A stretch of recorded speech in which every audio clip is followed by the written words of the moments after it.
Hello and welcome back to AstroChiron, the video companion for AstroChiron.com. It's a one-stop shop for all things astrology, from readings to monthly horoscopes to a free ask feature where you can reach me directly. This channel began with videos explaining your ascendant, sun, and moon signs, and now this series aims to teach you about the signs themselves. As a note, I'll be using the signs binary expression when I refer to them, so earth and water signs are feminine, while their counterparts are masculine. Alright folks, we've done it. We've reached the last sign in the first half of the Zodiac, and we are here at the Veritable Caretaker, Virgo. Symbolized by the maiden in a time where virginity signified purity, Virgo's quest for cleanliness, order, and reciprocity was best exemplified by this maiden. She stands amongst a field of wheat, which was grown as a product of her hard work and diligence.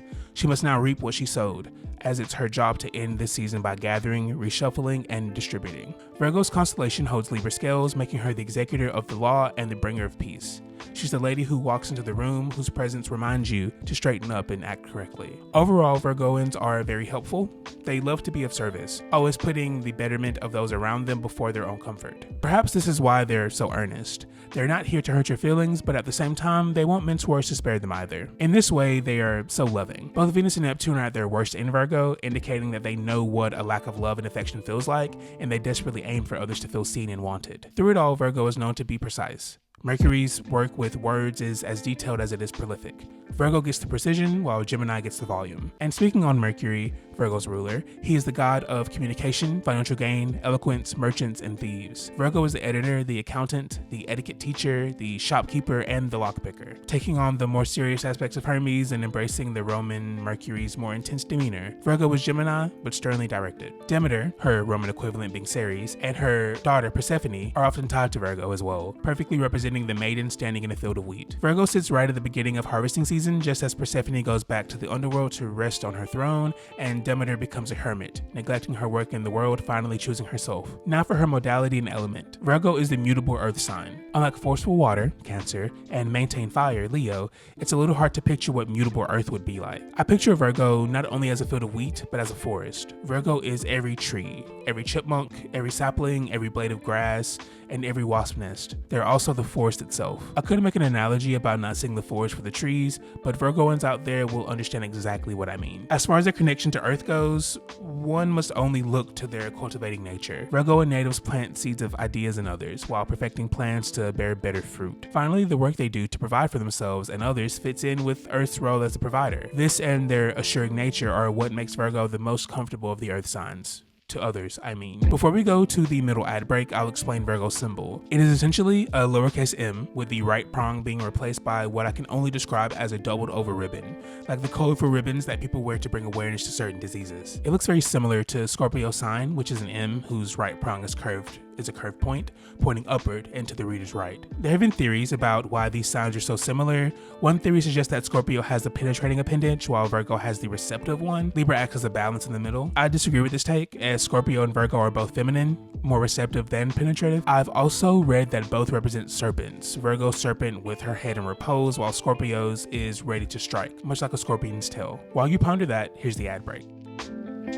This video is brought to you by me. I am the astrologer behind AstroChiron.com, the one-stop shop for astrological readings, articles, horoscopes, and art. The first 20 subscribers to this channel will gain access to all 20 plus written and live readings for a 40% off discount. I have a free ask feature that you can use for quick questions that I will respond to via blog post. Readings range from $25 to $200, whether you want 3 questions answered in detail all the way to a thorough hour-long or more reading from me personally via phone or video chat, discussing your entire natal chart, the aspects within it, and each planet's placement. Again, that's astrochiron.com, ASTRO-CHIRON.com. Now that we're back, let's look at Virgo's natal profile. Virgoan likes, I swear they like stuff. I do. Like, for example, they love to improve themselves and others. I know that just sounds like more work, but if you are friends with a Virgo, you know that they have a 3-year plan for you to follow. You didn't ask them for this. They just mapped it out for you anyway. Go on and ask them. And their pet peeves? I mean, there are so many, but mostly they hate people who don't know what they're doing. They don't mind training employees or teaching their friends stuff, but they hate incompetence more than Taurus, and they're often far less patient than their earthy sister. And maybe this impatience would fuel the crime they would commit if arrested, which I believe would be murder. Except they won't be arrested though. I truly believe that they will commit the perfect murder disappearing the body, wiping up all the evidence, and providing themselves with an airtight alibi. Despite this well thought out ferocity, martyrdom is something Virgo takes on well as their hidden trait. While martyrdom is typically associated with Pisces, Virgoans are also prone to throwing themselves on the bomb, so to speak. They will put their needs behind the needs of the group, or more often, work themselves so hard that they neglect their own well-being. Finally, we have their wills and won'ts. Virgo will always worry. They take the wild mental energy of Gemini and project all that force into the future, constantly thinking of the many outcomes of every decision they're forced to make. On top of all that, they tend toward hypochondria, but so do I, so I won't go in too much on myself. As for their won'ts, you don't have to worry about seeing a Virgoan giving you anything but their best. This is why they're often seen as perfectionists, though I interpret it as them taking pride in their work. So what's it like having Virgo in your big three?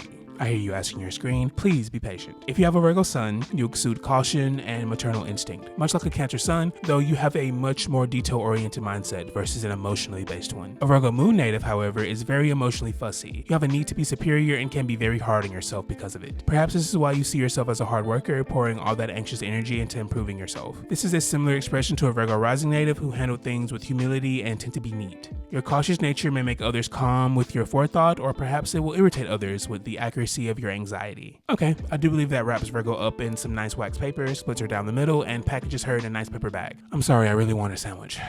But before I go make a Sammy, let me introduce you to our super Virgoan. You know her, you love her, and you watched her do her job daily for at least an hour on end. At least I did anyway. Now she is not your local exotic dancer, she's Food Network staple Rachel Ray. I, for one, love to sit down to an episode or 3 or 4 of 30-minute meals. Virgo is often associated with the kitchen, with society's connection with servitude, and the culinary arts. All of these are Virgoan in nature, and with her stellium, so is Rachel. Rachel has her Sun, Moon, Mercury, Venus, Uranus, and Pluto in Virgo, along with her Jupiter, which is conjunct her ascendant as well. I want to thank you guys for watching. We've officially reached the halfway point of the Zodiac. Next Thursday brings Libra, and with him, the axis partners of each sign we've covered in these past 6 weeks. So make sure you brush up on Aries before you watch next week's video, as you may see some grand similarities and glaring dichotomies between him and Libra. But for now, as always, I wish you all much love.